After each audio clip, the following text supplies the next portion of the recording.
Bonjour à tous, bienvenue dans Si on parlait sport, l'émission à ne pas manquer si vous êtes un passionné de sport local et plus précisément de sport yvelinois. Aujourd'hui, au programme comme toujours, une dose de bonne humeur, des analyses sportives et surtout des coups de gueule et des débats. Nos chroniqueurs sont avec nous en plateau ou via écran interposé pour s'exprimer sur cette actualité sportive yvelinoise. Présentation.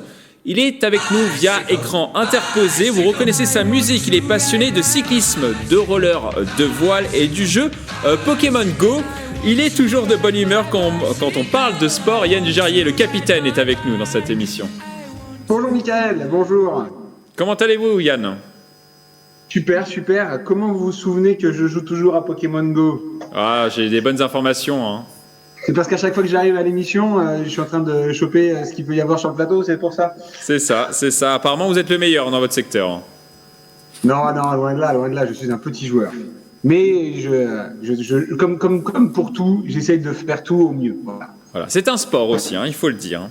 Alors, on continue par un monument. Il est également avec nous via écran interposé. C'est la personne dont tout le monde parle. C'est un entraîneur de rugby qui n'a pas sa langue dans sa poche. Il apporte toujours de la joie et de la bonne humeur dans cette émission. Mais attention à ne pas l'énerver. Coach Jean Miss, ex-entraîneur de Plaisir, est avec nous. Eh bien, bonjour Mickaël, bonjour à tous. Et moi, je suis un peu comme Yann. Moi aussi, quand j'arrive sur le plateau, j'essaie de choper tout ce qui bouge. D'accord. Des Pokémon, bien sûr. Oui, bien sûr, mais quand même. Vous me connaissez. Vous êtes en forme, en tout cas. À pleine forme. On va voir ça dans cette émission. Alors, sur le plateau, on aura également avec nous Grégory Canale, l'Italian lover de TV78. Il connaît tout sur tout et c'est un jour important pour lui car c'est son anniversaire. Grégory, comment allez-vous ? Ça va très bien, je rejoins le club des trentenaires, Mickaël. Les trentenaires, déjà. C'est ça, je signais là, tout juste dans ce club. Je suis la nouvelle recrue du mercato pré-estival, puisque l'été n'est pas encore arrivé. Et comment vous sentez-vous du coup aujourd'hui ? Un anniversaire, c'est forcément un jour spécial. Oui, c'est un jour spécial, je me sens très bien. J'ai eu un beau cadeau de la part des clubs anglais de foot. On a vécu tous les deux, Mickaël, parce qu'on est deux fans de football, deux jours assez difficiles, assez sombres sur le football. Peut-être une belle issue et la fin, on va parler tout à l'heure de la Super League et donc parler aujourd'hui, très heureux de parler de sport, de vrai sport, celui qui donne une place très importante au mérite. Donc c'est la fin de la Super League, le jour de votre anniversaire, hein, Grégory. Est-ce que c'est un hasard ? Je ne sais pas. Peut-être.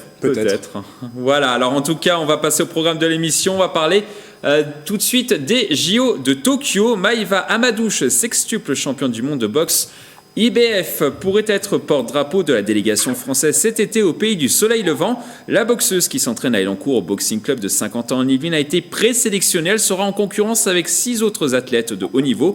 Pour la première fois, il y aura 2 porte-drapeaux, un homme et une femme. Le duo sera désigné par des ambassadeurs de chaque fédération olympique via un système de points.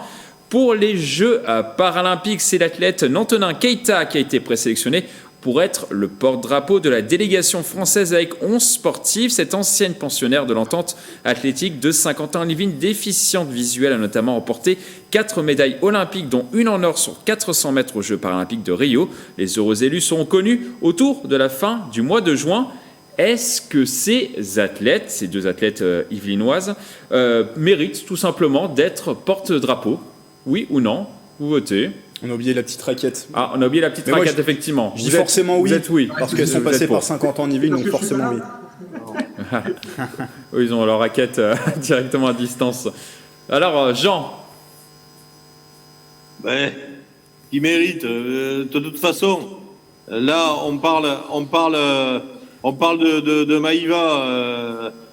Bien sûr qu'elle mérite par rapport à son palmarès, mais je pense qu'à ce niveau-là, il est où le mérite ? Si ce n'est qu'avoir un sportif avec un palmarès hors du commun comme Teddy Riner a pu l'être et qui est indétrônable et à ce point-là indiscutable. Bon, après, tous les sportifs qui seront porte-drapeau, il n'y en a pas un qui ne va pas démériter. Donc, je dirais, c'est pour moi, pour eux et pour tout le monde, un grand honneur d'être au porte-drapeau de la délégation française lors des Jeux Olympiques. Donc, bien sûr qu'elle ne les mérite pas. En plus, je la connais personnellement. Donc, Et du coup, forcément, elle représente bien les valeurs françaises. Elle est adorable à tout point de vue, au niveau humain, au niveau sportif. C'est une policière, il faut le rappeler. C'est une policière de métier et c'est une fille qui est exemplaire dans tous les domaines, sportif, humain, et qui a des qualités énormes. Donc, elle fait aussi beaucoup d'actions également contre les violences faites aux femmes également. Elle fait beaucoup d'actions contre les violences faites aux femmes. Elle est notamment, je crois, avec l'association Women Safe, c'est bien ça. Il va lui lever la main dessus, elle, parce qu'elle a moi du bois. Donc, non, mais c'est bien. C'est vraiment, outre la compétitrice, parce qu'elle a un palmarès éloquent, que ce soit sur le plan amateur que professionnel. Pour professionnel, elle a 23 combats et une défaite. Donc 18 par KO, enfin, c'est un palmarès éloquent. Et en plus, humainement, comme je le dis, je le répète, humainement, c'est quelqu'un qui est très équilibré, qui a le cœur sur la main et qui est vraiment une belle personne. Yann Dujarrier, vous êtes d'accord Pardon ? Vous êtes d'accord avec Jean ? Alors moi je la connais pas du tout, donc du coup après le portrait que Jean vient d'en tirer, en effet, je pense qu'elle le mérite amplement. Maintenant, moi j'ai pour souvenir des porte-drapeaux avec beaucoup plus de résonance et de médiatisation au préalable, c'est-à-dire voilà un Teddy Riner, un David Douillet, la Gazelle ou Laura Flessel. Laura Flessel, par exemple, la guette, donc, Marie-Jo Pérec.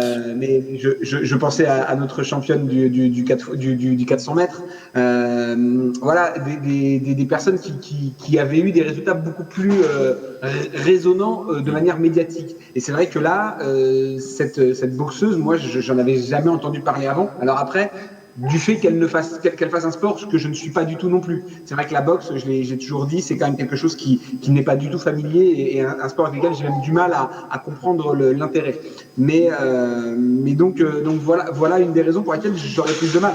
Et c'est vrai que pour moi, une judokate comme Clarisse, bah oui, a la rayonnance et le comment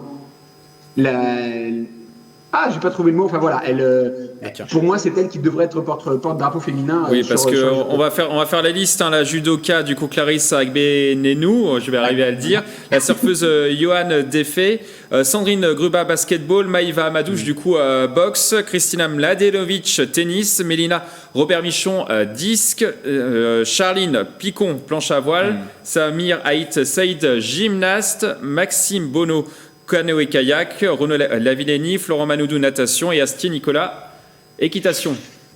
Voilà. Est-ce que ça vous parle ? Pourquoi 7 femmes et seulement 5 hommes ? Là, j'avais trouvé un déséquilibre dans les présélectionnés. Je comprends pas non plus pourquoi il y a plus de femmes présélectionnées que d'hommes. Je vois pas l'intérêt. Je pense que présélectionner des gens, c'est aussi faire des déçus. Donc je pense que plus la liste sera, plus il y aura une short list, moins il y aura de déçus.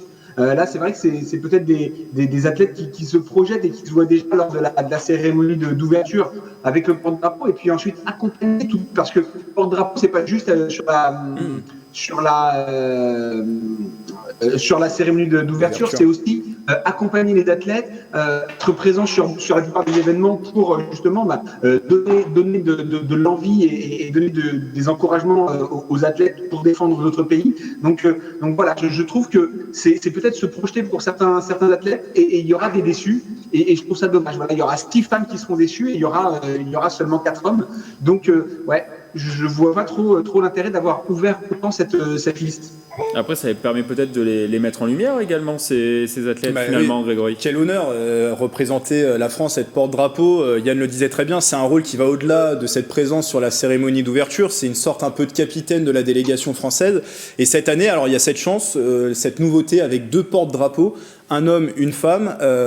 Au vu de ce qu'a rappelé Jean, le parcours de Maïva Amadouche, boxeuse avec ses 6 titres de championne du monde, qui lui ont valu d'ailleurs le surnom d'El Veneno, le poison en espagnol, mais aussi par son engagement dans la police, son engagement associatif. Elle a plusieurs vecteurs, plusieurs engagements sportifs, associatifs et aussi dans le travail. Je pense qu'elle incarne ses valeurs olympiques, elle incarne ses valeurs du sport, et elle pourrait tout à fait être le porte-drapeau français au JO, en tout cas l'un des 2 porte-drapeaux, parce qu'il y en aura 2.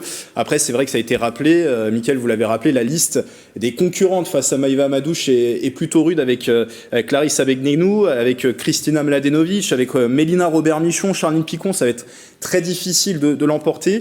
Ce qui va jouer aussi, c'est les modes d'attribution, parce qu'ils sont différents entre les Jeux Olympiques et les Jeux Paralympiques. Pour les Jeux Olympiques, c'est 2 ambassadeurs sur les 36 fédérations olympiques qui vont désigner, qui vont attribuer des points aux athlètes. Donc peut-être que ce système peut lui profiter à Maïva Amadouche, parce que c'est en interne. C'est pas par rapport au grand public, il faut le préciser. C'est ça, c'est exactement ça, et c'est peut-être on va dire davantage de connaisseurs, et qui pourrait donner davantage de chance, on va dire, à Maïva Amadouche. Au contraire des Jeux Paralympiques, où là c'est un vote qui sera ouvert au public, qui aura lieu courant du mois de juin.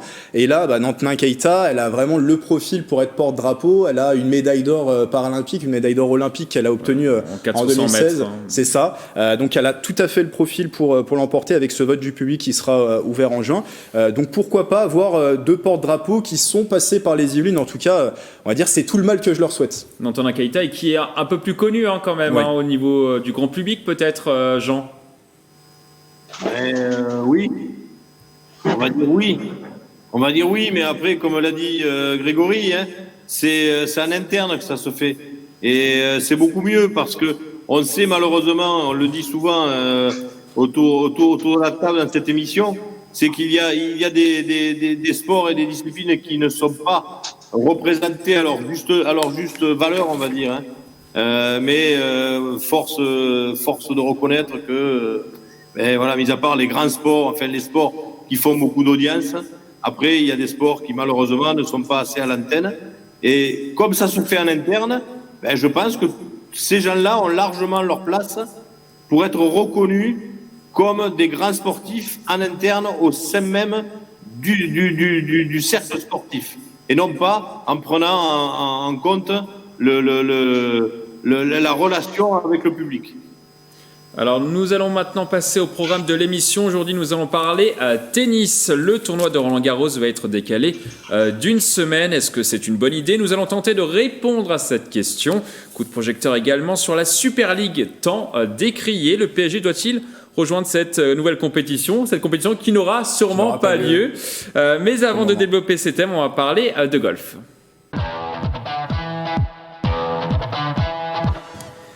Le golfeur yvelinois Anton Rosner a réalisé une très belle performance au championnat du monde de match-play à Austin au Texas fin mars.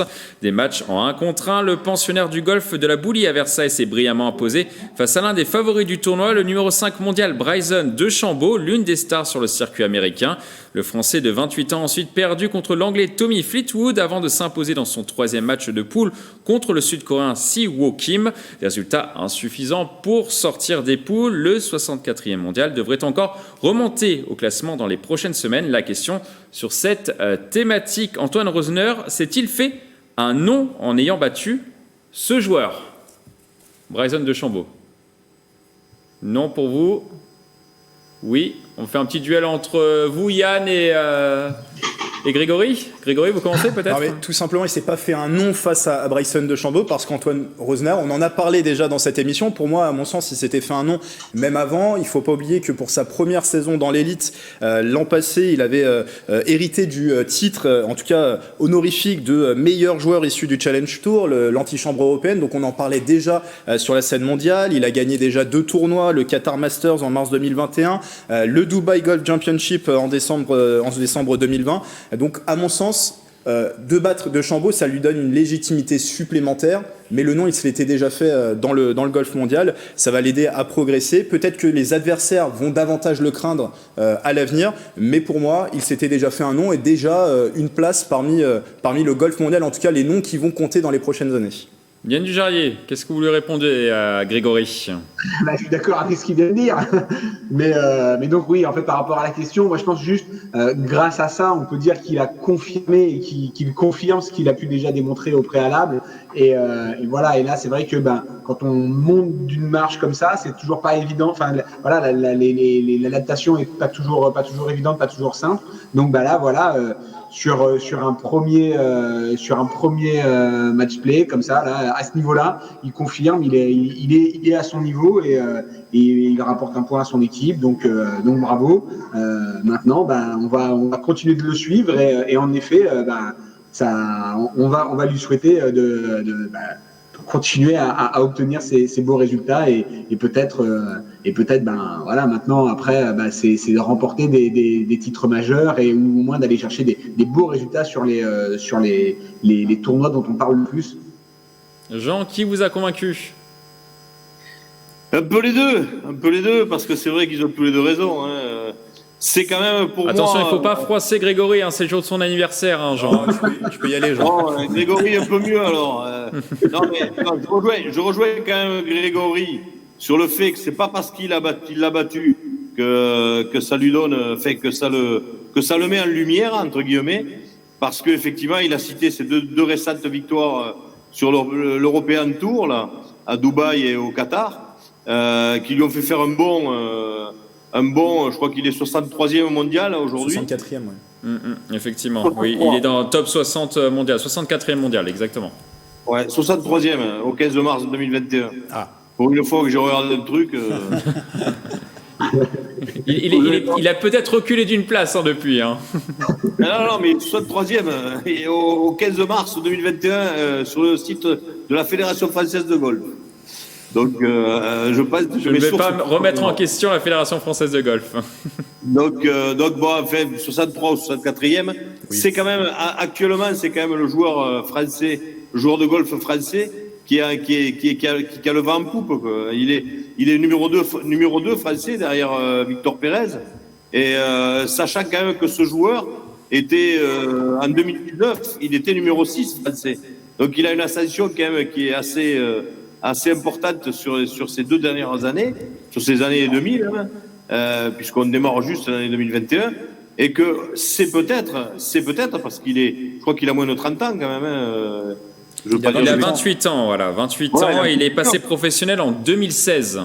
Voilà, donc pourquoi pas aussi avoir... Et il est sur le circuit principal en 2019, donc c'est quand même très très récent quand même, son arrivée sur le circuit.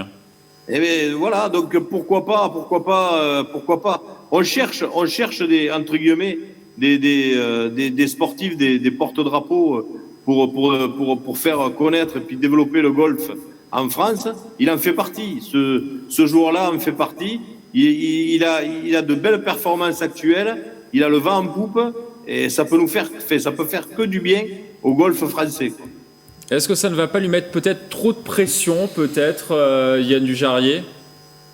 Parce qu'on connaît un peu l'histoire de Victor Dubuisson, par exemple, qui était à la Ryder Cup. On le surnommait Cactus Boy parce qu'il avait réussi un coup incroyable dans l'Arizona. Et finalement, il n'a pas supporté toute cette pression qu'il y avait autour de lui, d'être numéro 1 français. Il a été même à un moment 17e mondial.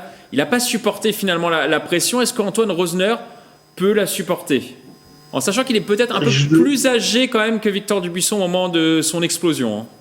Je le connais pas, encore une fois, je le connais pas personnellement, donc ça c'est des choses que c'est l'entourage qui peut aider justement à supporter ces pressions. Et en effet, c'est quand même un mal un peu français d'avoir du mal peut-être du mal à perdre et à ne pas gagner, et donc du coup à rentrer dans des spirales un peu négatives. Donc là, pour le moment, c'est pas du tout son cas. Il est vraiment dans la bonne dynamique. Il a des résultats qui le confirment, et c'est pas juste des coups d'éclat. Voilà, c'est de la continuité, c'est de la confirmation. Donc pour l'instant. Et puis, qui lui met la pression? L'avantage du golf, c'est un sport qui est quand même qui reste mineur dans ce qu'on peut en entendre régulièrement dans les médias. Donc pour moi, voilà, faut avoir la capacité. Après, en France, mais aux États-Unis, dans le monde entier, il y a énormément de spectateurs. Ouais, mais dans ces cas-là, qui est-ce qui met la pression aux sportifs? Dans ces cas-là, c'est l'entourage. Et donc, à l'entourage de justement gérer ça pour faire en sorte qu'il puisse donner le meilleur de lui à chaque compétition. C'est tout. Pour vous, Grégory, il ne va pas exploser en vol, cet Antoine Rosner? En tout cas, je ne l'espère pas, mais s'il veut côtoyer les grands et s'installer durablement, peut-être dans des classements plus hauts mondiaux, la 64e, 63e, c'est déjà très bien. Il va falloir gérer cette pression, la gérer. Moi, je pense au contraire que d'avoir battu un top 5 mondial, c'est même le numéro 5 mondial de Chambaud, ça va lui apporter de la confiance, une certitude qu'il peut rivaliser. Peut-être pas tout de suite, mais avec les plus grands à l'avenir. Après, il perd contre Tommy Fleetwood, mais voilà, il peut s'installer durablement, moi je pense, dans l'élite, et ça va lui donner de la confiance. Après, bon, on espère bien sûr qu'il va aller au-delà de cette pression et que ça va lui donner pleine confiance pour la suite. Et DeChambeau a à peu près son âge, et c'est l'une des têtes d'affiche, on peut le dire, aux États-Unis. Il arrive à lancer la balle à plus de 320 mètres des fois, donc c'est une excellente performance. Forcément, c'est une excellente performance. Est-ce que vous le voyez, c'est ma dernière question sur cette thématique, est-ce que vous le voyez peut-être à la Ryder Cup, peut-être pas cette année, qui sera aux États-Unis, mais peut-être dans 2 ans, à Rome? Jean, peut-être? Oui, on parle d'Anton Rosner. Hein. Oui, tout à fait. Pourquoi pas? S'il continue son ascension tel qu'il a entrepris là, pourquoi pas? Parce que encore une fois, voilà, il est numéro 2 français. Derrière Victor Pérez et il a actuellement toute légitimité, pourquoi pas être pris sur la Ryder Cup. Hein. On verra ça. Yann Dujarrier, vous êtes convaincu? Pareil, je veux dire, non, mais juste, il lui reste 2 ans pour continuer de progresser et démontrer qu'il sera indispensable sur la prochaine Ryder Cup en Europe. Voilà, en sachant qu'il n'y a eu que 3 Français dans l'histoire qui ont participé à cette Ryder Cup. Je le rappelle, c'est un petit peu la Coupe du Monde du golf. Il y a eu Thomas Levé, Jean Van de Velde et Victor Dubuisson, justement, qui a participé à cette compétition en 2014. Et c'est à partir de cette date-là, vraiment, qu'il a commencé à descendre, justement, après cette exposition médiatique. Et pour vous, ce que je disais tout à l'heure, c'est un mal français. Moi, je vais dans le sens de mes camarades. Il a 2 ans pour travailler. Là, cette année, effectivement, ça va être trop juste pour intégrer cette Team Europe. Mais dans 2 ans, pourquoi pas? S'il continue à confirmer sur la scène mondiale, là, il a 2 titres à son actif. Il est 64e mondial, 63e peut-être. Je ne veux pas froisser Jean. Mais en tout cas, il a les clés, il a toutes les clés en main. Maintenant, on va voir. Les prochains mois, les prochaines années vont être décisives. Mais il a en tout cas le temps devant lui pour travailler et être à cette Ryder Cup à Rome en 2023. Alors, on va maintenant passer à votre envolée, justement, Grégory. Le moment fort de cette émission, ne zappez surtout pas. C'est le moment à ne pas manquer. C'est sa mission toutes les 2 semaines. Il la travaille et il la retravaille. Il est payé juste pour ça, je le signale.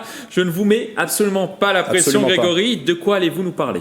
D'une annonce qui a eu l'effet d'une bombe dans le monde du football. Dimanche 18 avril au soir, la nouvelle est révélée. 12 grands clubs font scission de l'UEFA, la fédération européenne, et de son trophée phare, la Ligue des Champions, pour créer de leur côté leur propre compétition, la Super League. Parmi les frondeurs, 6 clubs anglais, 3 espagnols, 3 italiens. La Super League a pour objectif de réunir chaque saison 20 participants pour ce tournoi, 15 équipes permanentes et 5 invités. C'est une ligue quasi fermée, donc avec une promesse: se partager une juteuse enveloppe de droits télé. La banque américaine JP Morgan promettait d'ailleurs d'apporter un financement de 3,5 milliards d'euros pour cette création. Oui, mais voilà, c'était sans compter, sans l'opposition quasi unanime du monde du football qui s'alarmait de la mort probable de ce sport, et des pressions politiques et populaires de la part des supporters du monde entier, menaces de la FIFA, de l'UEFA, d'exclusion des équipes et des compétitions nationales, interdiction aux joueurs concernés de porter le maillot de leur sélection. Les tensions étaient telles que finalement, seulement 48 heures après la naissance de la Super League, les 6 clubs anglais quittent le navire et le projet vole en éclats aussitôt. Alors, au milieu de ce marasme, une équipe française a regardé les choses à distance mais non sans intérêt. Oui, le Paris Saint-Germain qui, malgré sa puissance financière, n'a pas fait partie de cette liste des 12 fondateurs de la Super League. Le club a pourtant été approché selon des dernières indiscrétions, comme le Bayern Munich également, mais a refusé de rejoindre les sécessionnistes, au rang duquel le club de la capitale souhaite pourtant se hisser. Et ça peut se comprendre, à un an de la Coupe du Monde au Qatar, Nasser El-Khelaifi pouvait difficilement se mettre à dos les instances mondiales. Le président du Paris Saint-Germain est aussi d'ailleurs à la tête du groupe beIN Media, diffuseur de la Ligue des Champions dans plusieurs pays. Il avait donc des intérêts à ne pas rejoindre dans un premier temps cette Super League, même si cette position aurait pu être difficile à tenir au final. Mais malgré tout, il se pourrait que le PSG sorte grandi de cette séquence. Il n'y a qu'à voir les différentes réactions suite à cette décision. Emmanuel Macron, tout d'abord, qui a salué cette décision parisienne, la position adoptée par le club parisien, et aussi Alexandre Seferin, le président de l'UEFA, qui a remercié chaleureusement El-Khelaifi. Nasser, merci du fond du cœur, tu montres que tu es un grand homme et que tu respectes le football. Voici ces mots. Longtemps critiqué pour son statut de club-État, de nouveau riche du football, le PSG apparaît aujourd'hui comme l'un des seuls à ne pas avoir cédé à cette tentation et comme défenseur du football populaire. Ça aurait pu faire sourire il y a encore quelques jours, mais plus forcément maintenant. C'est bien l'image qui en ressort. Écoutez d'ailleurs ce que disait le président El-Khelaifi à ce propos. Le Paris Saint-Germain a la ferme conviction que le football est un sport pour tous.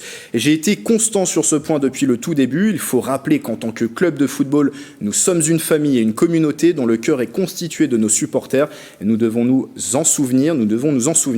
Et d'ailleurs, Nasser El-Khelaifi a assuré par la même occasion sa place dans les hautes instances de l'UEFA. Il a été réélu pour un mandat de 3 ans au sein du comité exécutif de la Fédération européenne comme représentant de l'Association européenne des clubs. Le PSG semble finalement être le grand vainqueur dans cette crise de la Super League. Est-ce que vous êtes d'accord avec Grégory? Le PSG est-il le grand gagnant de cette histoire, finalement? Oui ou non? Jean, peut-être? Oui, j'ai dit oui. J'ai dit oui parce que ils n'ont pas adhéré à ce projet-là. Ils ont eu peut-être la réflexion intelligente de dire ça n'aboutira pas parce que c'est trop gros, c'est malvenu, là on est sur des stratosphères quoi. Là déjà le football génère beaucoup d'argent, mais là on se demande où était la place du sport quoi dans cette Super League. Là c'est plus du sport, c'est de la négoce, c'est du placement, c'est gérer des entreprises à haut niveau. Alors le PSG a peut-être dit non aussi parce que justement eux c'est peut-être pas une entreprise, c'est de l'argent du Qatar, c'est pas le même, on va dire, c'est peut-être pas le même. Donc ils ont peut-être pas besoin non plus, ils ont pas les mêmes besoins. Peut-être que cette réflexion a été faite par rapport à leur situation, par rapport à leur potentiel. Donc, mais en attendant, je pense qu'ils sortiront grandis de cette décision. Yann Dujarrier, vous êtes d'accord avec Jean, si j'ai bien compris? Je suis complètement d'accord et j'avoue que alors la seule raison pour laquelle je pourrais comprendre cette volonté de créer une nouvelle ligue, c'est que c'est vrai que la future version de la Champions League va faire augmenter le nombre de matchs pour gagner la coupe aux grandes oreilles. Maintenant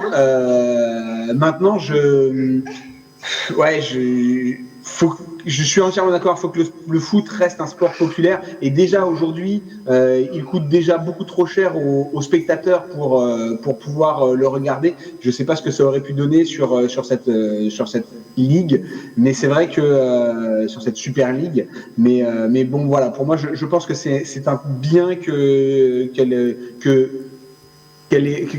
l'œuf était tout de suite réglé, et que ça n'ait pas été beaucoup plus long, que les négociations ont été très rapidement menées et je pense que la réponse des instances va faire en sorte que de ce fait il n'y aura plus à nouveau de tentatives de faire ce genre de compétition annexe. Voilà. Alors je précise que Yann Dujarrier, vous êtes chez vous et vous avez un petit bébé avec vous, mais vous tentez quand même malgré tout de faire cette émission. C'est jamais simple, je pense que c'est le quotidien un peu de toutes les personnes qui sont en visioconférence tous les jours en France en ce moment pendant ce confinement, mais vous êtes là, je tiens à le signaler. En effet, je suis désolé, mais en même temps, je trouve ça amusant. Voilà, c'est mon fils qui participe en même temps. Voilà. Ça fait partie du quotidien en ce moment. Hein. Du coup, pour vous, Grégory, qu'est-ce qui va se passer maintenant? Du coup, pas de Super League, c'est ça? Alors pas de Super League a priori, ça a été annoncé, hein, le projet n'ira pas plus loin, même s'il pourrait être remodelé, c'est ce qui a été annoncé. Moi je pense qu'il a fait chavirer le navire, on en a parlé, je l'ai dit, c'est le départ de ces 6 clubs anglais. C'est les 6 clubs anglais, je pense, qui ont attiré notamment la banque JP Morgan à investir ces 3,5 milliards d'euros qui étaient promis, qui étaient avancés sur la table. On sait que le championnat de Première Ligue, c'est le plus regardé au monde, c'est là où sont générés les plus gros montants de droits télé. Et à partir du moment où ces locomotives anglaises sont parties, c'était très difficile de maintenir la position pour les autres clubs, les 3 Espagnols, les 3 Italiens, même si dans les 3 Espagnols, il y a quand même le Real Madrid, il y a le FC Barcelone, dans les clubs italiens, on a quand même l'AC Milan, l'Inter et la Juventus, donc à elle seule, ça fait je vais calculer très rapidement, mais ça fait 11 Ligues des Champions, 12 Ligues des Champions même à toutes les 3, sans parler de celle du Real Madrid, donc c'était difficile de tenir cette position. Après, moi je pense, c'est ce que j'ai dit dans la chronique, le PSG sort grandi de cette séquence et profite peut-être d'une Super League qui a tout de suite été, on va dire, détruite par le départ de ces clubs anglais. J'ai du mal à croire, après une Coupe du Monde peut-être au Qatar qui serait déroulée en 2022, que le PSG aurait pu maintenir longtemps cette position, de ne pas adhérer à ce Gotha européen, puisque, disons-le, c'est une élite du football européen qui... chercher un peu à fermer la ligue, à ne pas forcément l'ouvrir aux autres clubs, et ça supprimait, moi c'est c'est pour ça que je disais tout à l'heure, j'étais abasourdi en début d'émission, c'est ce qui enlève un peu le mérite sportif, et qui, même s'il existe moins aujourd'hui dans le football, parce que le football est dominé par l'argent, et ça fait des années que c'est comme ça, eh bien il restait une petite part de mérite sportif, et on voyait de temps en temps dans la Ligue des Champions, 2 petits clubs rivaliser avec les gros budgets, et je pense que la Super League aurait supprimé tout ça. Du coup, c'est stratégique, selon vous.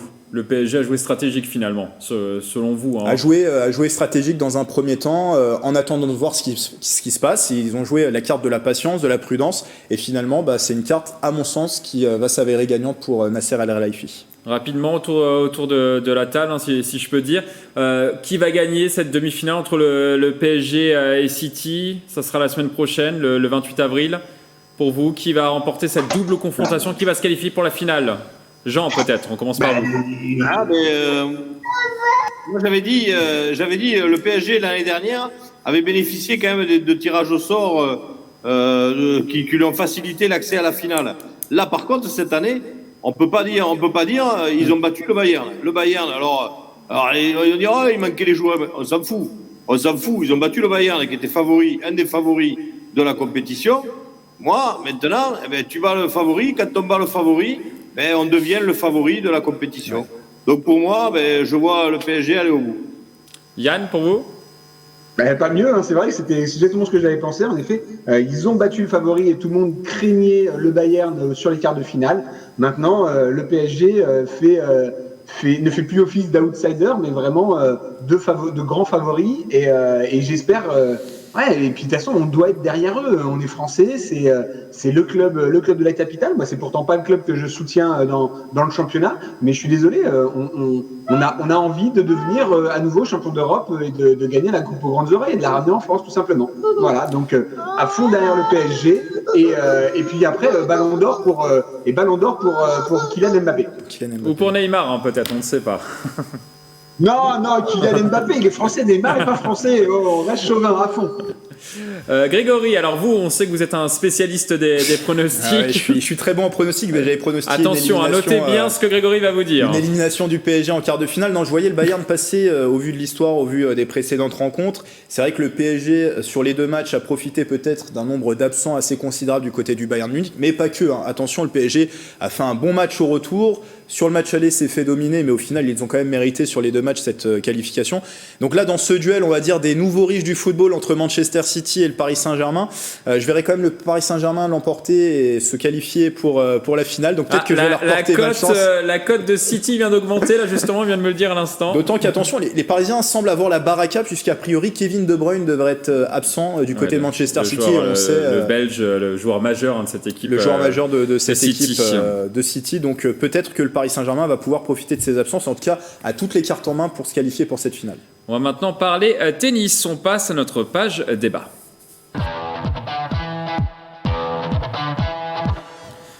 Le tournoi de Roland-Garros a été officiellement reporté d'une semaine par la Fédération française. Le rendez-vous se tiendra donc du 30 mai au 13 juin avec des qualifications du 24 au 28 mai.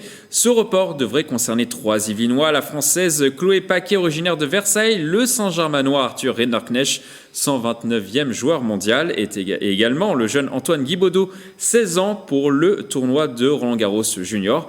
La question sur ce thème, est-ce que c'était une bonne idée de décaler d'une semaine? Oui ou non? Vous votez. Oui. Jean?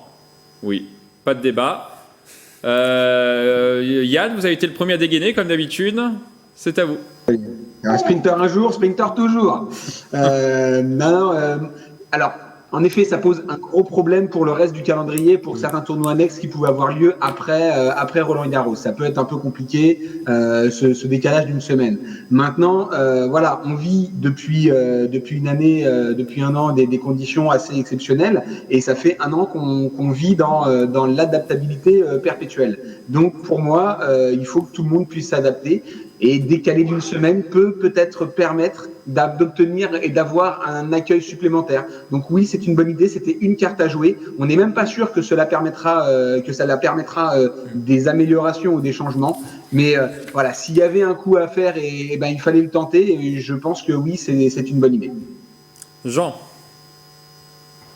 Oui, je rejoins Yann. C'est une bonne idée et ils n'ont pas pu faire plus d'une semaine.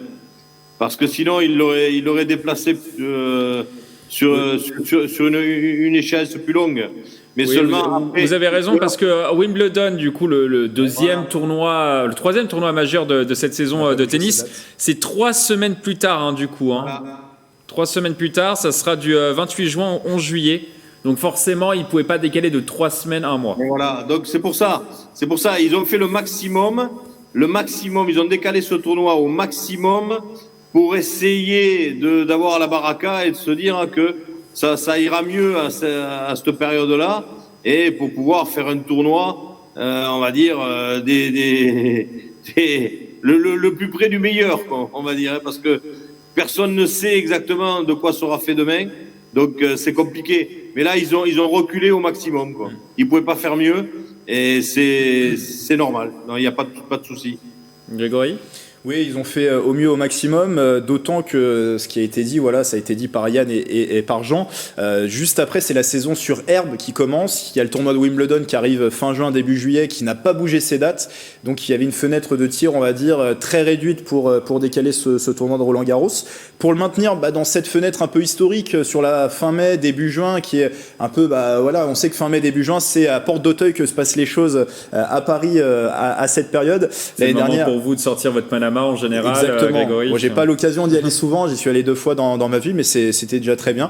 Mais en tout cas, oui, de pas revivre ce qu'on a vécu la saison dernière, avec un tournoi qui a été décalé fin septembre, début octobre. Alors certes, avec des matchs qui ont pu jouer sur un court central qui peut se fermer, en night session, etc.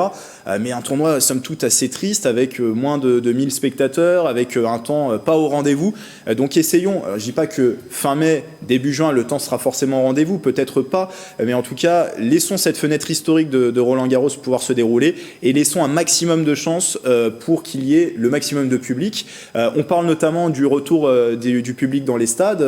Une semaine après la fin de Roland-Garros, à peu près dans les mêmes périodes, il y a le début par exemple de l'Euro de football, où on parle carrément d'avoir 25% de jauge de spectateurs dans les stades. Donc on pourrait imaginer aussi plus de spectateurs à Roland-Garros. Donc il fallait se laisser, je pense, le maximum de chances pour pouvoir accueillir le maximum de personnes. Et c'est une histoire d'argent également. Ah oui. Roland-Garros, ça représente en général, je ne parle pas de l'année dernière, mais en général, 260 millions d'euros sur 325 millions de budget de la Fédération française.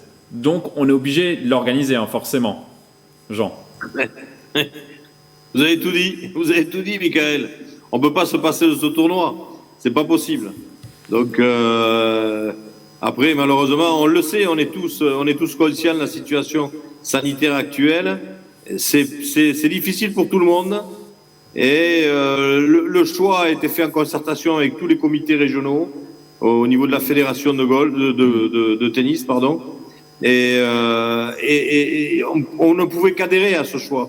Donc voilà, on l'a dit, ils ont reculé au maximum, et on leur souhaite une réussite pour ce tournoi qui est un des tournois majeurs, faisant partie du Grand Chelem du tennis mondial.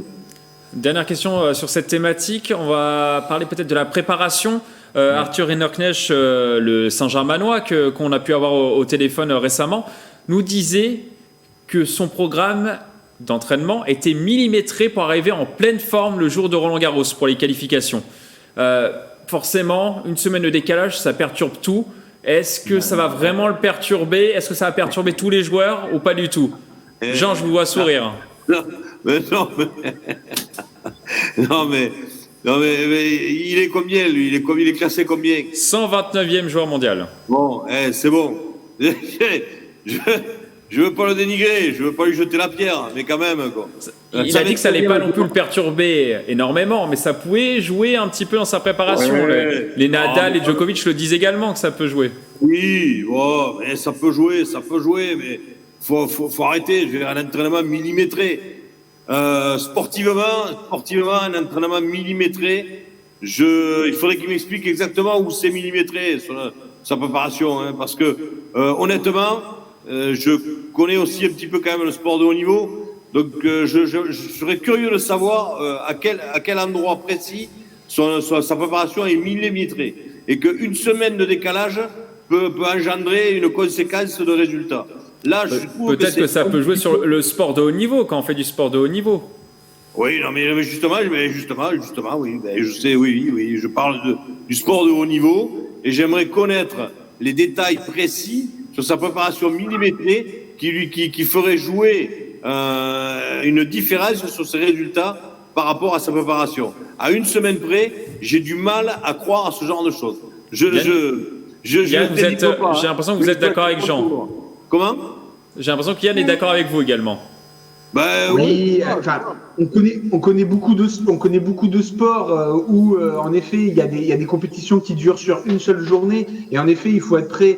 Mais là, on décale juste d'une semaine. Allez, ça veut dire qu'on fait un travail supplémentaire pendant une semaine. La période de jus, elle est simplement décalée d'une semaine. Et puis basta. Voilà. Maintenant, faut pas oublier, quand on vient sur Roland-Garros, on vient pas pour faire un match. On vient pour jouer pendant 15 jours. Donc, ça veut dire qu'il faut être en forme pendant 15 jours. Il faut pas être en forme au premier tour. Il faut être en forme pour la finale. Moi, si je pars sur un tournoi, je me dis, il faut que je sois en forme ouais, sur plusieurs jours. Nous, un championnat du monde, nous, ça se joue sur 3 jours. Après, lui, il fera sûrement les qualifications. Donc, il faut qu'il soit prêt le plus tôt possible. Sur 3 semaines.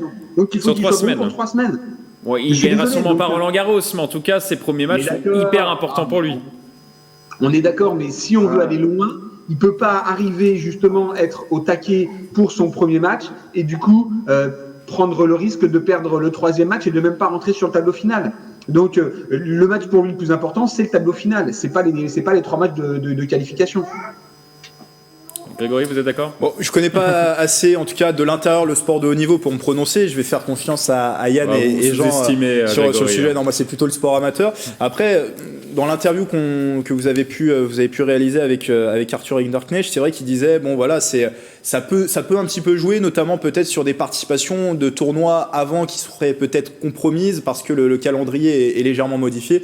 Donc peut-être que ça peut le perturber. Je ne sais pas si ce sera déterminant. Je ne le crois pas et je suis plutôt de l'avis de Jean et Diane sur le sujet. Et je ne pense pas que ça perturbe aussi des grands comme Nadal. Je ne pense pas que ça l'empêchera d'aller peut-être empocher son 14e titre à Roland-Garros. Alors on va parler maintenant. Il a déjà donné son excuse si jamais il n'est pas qualifié, s'il perdait, voilà. Il a déjà une excuse s'il perd, c'est bien ça. Voilà, c'est ça. Alors on va reparler golf. C'est un nouveau coup dur pour l'Open de France de golf, déjà annulé en 2020. Le rendez-vous 2021 est officiellement reporté. Il ne se disputera pas à huis clos du 6 au 9 mai sur les greens saint-quentinois. La décision fait suite aux nouvelles annonces gouvernementales concernant la propagation de Covid-19 en France. On écoute Philippe Pilato. Au regard des circonstances, la décision, c'est la décision la plus sûre. C'est vrai qu'effectivement, voilà, je pense que tout a été envisagé, cadré. On a beaucoup travaillé de façon très proche avec l'European Tour, avec la préfecture, avec les différents services. Et la décision qui a été prise, c'est la décision, on va dire, la plus safe. Au total, cette 104e édition aurait attiré entre 850 et 900 personnes venues de 25 pays différents. Une difficulté dans le contexte sanitaire actuel pour les organisateurs. C'est compliqué compliqué, oui, effectivement, c'est compliqué. C'est vrai qu'actuellement, rien que des notions, 850 personnes, faut les faire manger, d'accord. Donc, faire manger 850 personnes en respectant les contraintes sanitaires de 2 mètres carrés par personne, déjà ça, c'est un problème qu'il faut résoudre. Le golf national de Saint-Quentin-en-Yvelines attend désormais une nouvelle date dans le calendrier du Tour européen. Le rendez-vous pourrait être décalé à la fin de l'été. L'événement pourrait cette fois-ci accueillir un peu de public. La question sur cette thématique, est-ce que c'est la goutte d'eau, la goutte de trop pour ce rendez-vous qui a tant souffert ces dernières années? Oui ou non? Allez, oui. Oui pour vous, Grégory. On fait un petit duel entre Jean et Yann. Allez, Yann, vous commencez? Oui, pas de problème, je commence. Non, je dirais qu'il est plus à ça près. Le tournoi aujourd'hui, ce n'est plus qu'un détail. Voilà, il n'est pas à un décalage près, il n'est pas à une perte de sponsors. Voilà, après tout ce qui a pu arriver, voilà. En effet, il va y avoir du travail pour pouvoir redorer le blason, pour pouvoir regagner des échelons dans la hiérarchie des tournois, pardon. Mais voilà, je pense que c'est pas grave. Ce n'est qu'un élément parmi tant d'autres. J'avais du mal à comprendre parce que pour moi le golf c'est un sport justement qui aujourd'hui peut se pratiquer dans des conditions sanitaires dans de très bonnes conditions. Mais en effet faire venir des gens de 25 pays différents, c'est là où en effet ça peut apporter compréhension à la problématique qui pouvait y avoir. Je pense que c'est une bonne raison. Il y avait quelque chose qui est compliqué. La date était quand même assez proche. Je dirais que si ça avait eu lieu au mois de juin, je pense que le problème aurait pu être abordé de manière différente. Mais là, c'était la meilleure solution et voilà. Maintenant, je pense pas que ce soit quelque chose qui fera mourir l'Open de France. Il est déjà phénix et il va renaître de ses cendres, je pense. Et pour préciser vos propos, ce qui posait surtout problème, c'était également la restauration le midi pour toutes les équipes et également l'hébergement. Parce que forcément, il fallait que tout le monde soit hébergé plus ou moins au même endroit et c'est ça qui posait problème. Jean, on a des groupes de masse quand même, 850 personnes, c'est bien pour des golfeurs. Jean, c'est à vous. Oui, mais justement, Yann disait que ce tournoi n'est pas à ça près. Ben si, justement. Si, parce que on en a parlé déjà plusieurs fois dans cette émission et que retrouver cette date qui pour moi était la meilleure par rapport à beaucoup de choses, par rapport au timing sur les tournois, par rapport à la période, au temps, puisque c'est un sport d'extérieur. Et donc il avait retrouvé cette date qui lui convenait bien. Et bien là, malheureusement, alors bien sûr, c'est 2 années particulières, parce que là, on parle plus d'années particulières au singulier, on commence à parler à plusieurs années. C'est une année particulière par rapport au Covid, mais malheureusement, ce déplacement de date va encore affecter le prestige du tournoi. Forcément, alors après, on ne sait pas encore la date, c'est fin été, mais on le sait, on en a déjà parlé, on a déjà débattu de ce sujet sur le plateau. Si ça se fait en plein été, en Île-de-France, en plein été, ça veut dire que si on a la possibilité d'avoir un peu de public, si on ouvre les portes un petit peu au public, en plein été, en Île-de-France, il y aura très peu de public. On le sait, ça c'est des débats qu'on a déjà eus. Donc non, c'est sûr que ça fait pas du bien, malheureusement, à ce tournoi qui est quand même le grand tournoi de golf en France. Et on ne sait pas s'il aura lieu, surtout. On pense qu'il sera reporté, mais pour l'instant, il n'y a aucune date à l'heure actuelle. Personne ne sait où on va, de toute façon. Grégory, qui vous a convaincu? Moi. Pour moi, ce qui est le plus dangereux, c'est que la nouvelle date ne soit pas encore trouvée. C'est ça qui est... parce que ça peut être, bon, on vous reporte, et puis on vous reportera en 2022. Ça peut se finir comme ça, et ça pourrait être dangereux, en effet. Et c'est fortement envisageable, d'après la Fédération française, même si pour l'instant, ils espèrent quand même, ils sont optimistes sur ce dossier, mais c'est une grosse possibilité. Grégory, qui vous a convaincu? Alors moi, je suis du même avis que Jean. Pour moi, c'est la goutte d'eau de trop. On parlait sur ce plateau de la perte du statut de Rolex Series suite au départ du sponsor chinois du tournoi de cette Open de France. HNA. J'ai un peu l'impression qu'il a gagné un autre statut, celui de tournoi de golf peut-être le plus poissard du moment. Un tournoi maudit. Un tournoi maudit peut-être, cette Open de France. Et je vais m'expliquer. Le tableau avant la Ryder Cup, on avait des Tommy Fleetwood, des Alexander Noren qui étaient venus, qui avaient gagné sur les greens saint-quentinois. Il y a eu cette des joueurs de Ryder Cup. Des joueurs de Ryder Cup. Bien sûr, la Ryder Cup qui a amené énormément de visibilité à ce golf national de Saint-Quentin en Yvelines. Et puis un peu la gueule de bois depuis, avec la perte de ce sponsor, perte de statut de Rolex Series, un tournoi qui se déroulait en juin, qui a été déplacé en octobre. La dernière vision qu'on a de ce tournoi en 2019 avec la victoire du Belge Nicolas Colsaerts avec un temps qui n'était pas au rendez-vous. C'était fin octobre. Fin octobre, c'était dans une météo automnale d'époque, on peut le dire. C'était automnal, alors qu'un an avant, on avait une superbe météo et pourtant sur des dates qui étaient presque pareilles pour la Ryder Cup. Donc on va dire le constat et la différence était faite entre les deux tournois. On déplace le tournoi, on en avait notamment parlé. Alors, c'était une bonne chose qu'il déplace le tournoi et qu'il l'installe dans une nouvelle période, peut-être la période de mai, et essayer d'installer ce tournoi dans la durée et que cette période de mai soit maintenue. Et donc c'est pour ça que je suis de l'avis de Jean, peut-être la goutte d'eau de trop, une fois de plus, c'est décalé, alors que le tournoi a quand même beaucoup souffert sur ces dernières années, de par la perte de statut, avec la crise sanitaire à l'image du sport entier. Mais je pense qu'il n'avait pas besoin de ça, le tournoi. Et oui, alors il y a une crise sanitaire, oui, on doit s'adapter, oui, c'était difficile de pouvoir l'organiser, mais je reste persuadé qu'il y a un petit peu de malchance dans l'histoire pour l'Open de France. Et surtout que l'Open de France, je tiens à le préciser, n'avait pas de date encore récemment. Ils ont programmé ces dates-là au mois de mai, un peu au dernier moment, alors que le calendrier avait déjà été publié.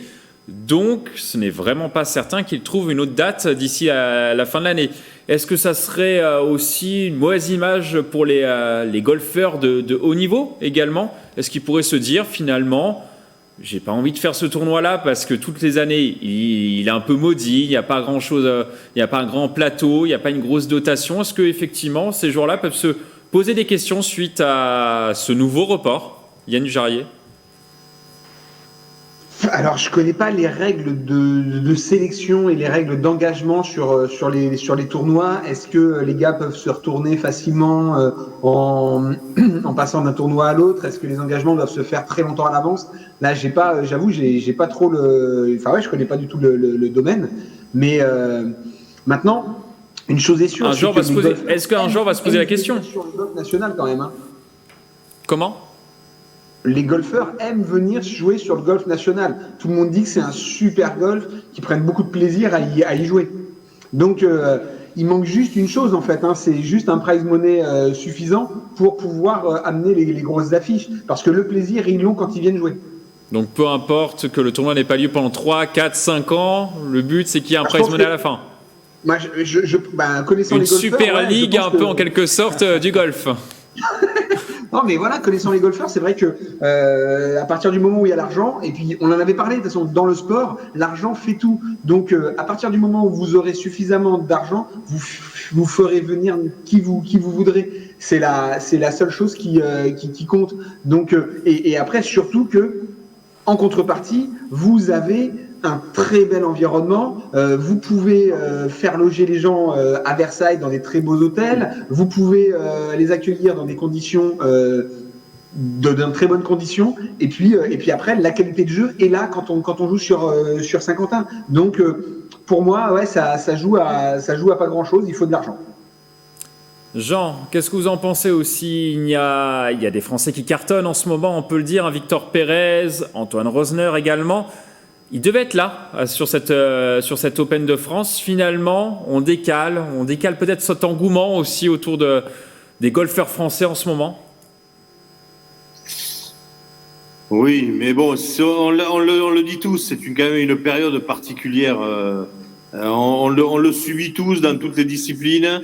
Je ne pense pas que les sportifs français que vous avez cités, Rosner, Pérez, les meilleurs Français que nous ayons actuellement, ont conscience de tout ça. C'est quand même l'Open de France, c'est quand même le tournoi majeur français.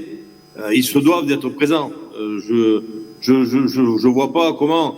Alors, si les étrangers ne viennent pas par rapport à la dotation, qui malheureusement a baissé énormément suite au retrait de Rolex, entre parenthèses, mais après, quand même, au niveau français, on sait pertinemment que c'est quand même le tournoi majeur.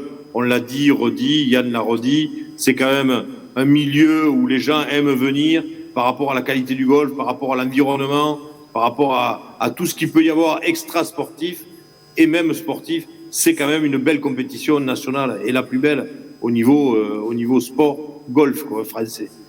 Alors ça sera le mot de la fin sur cette émission.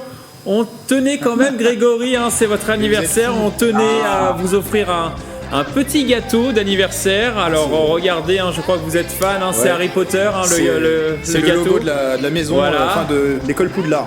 Voilà, exactement, 30 ans, donc on voulait vous souhaiter un très joyeux anniversaire. C'est très gentil, ça me touche. Donc voilà, tout le monde applaudit en régie également. 30 ans, c'est un cap. Qu'est-ce que vous allez faire ce soir du coup ? Je sais pas ce qu'on prépare comme surprise dans les conditions sanitaires, mais je le disais tout à l'heure, très heureux de rejoindre le club des trentenaires. Il a fallu beaucoup de négociations parce que j'étais bien avec les personnes de 20 ans. On s'y plaisait bien dans la catégorie des personnes de 20 ans, mais très heureux de débuter cette nouvelle aventure avec les trentenaires. Oui, Jean va bientôt vous rejoindre. Vous avez quel âge, Jean ? Vous 25 ans, c'est ça 27. 27. Je m'étais trompé. Vous, Yann, pareil, 29 ans, c'est ça aussi. C'est l'année prochaine pour vous. On m'a toujours dit le meilleur club, c'est les quarantenaires. Maintenant, j'assure.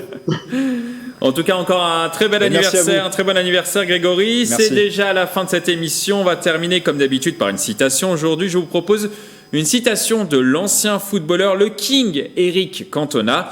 Je ne joue pas contre une équipe en particulier, je joue pour me battre contre l'idée de perdre. Je vous laisse méditer sur cette phrase. À bientôt sur TV78.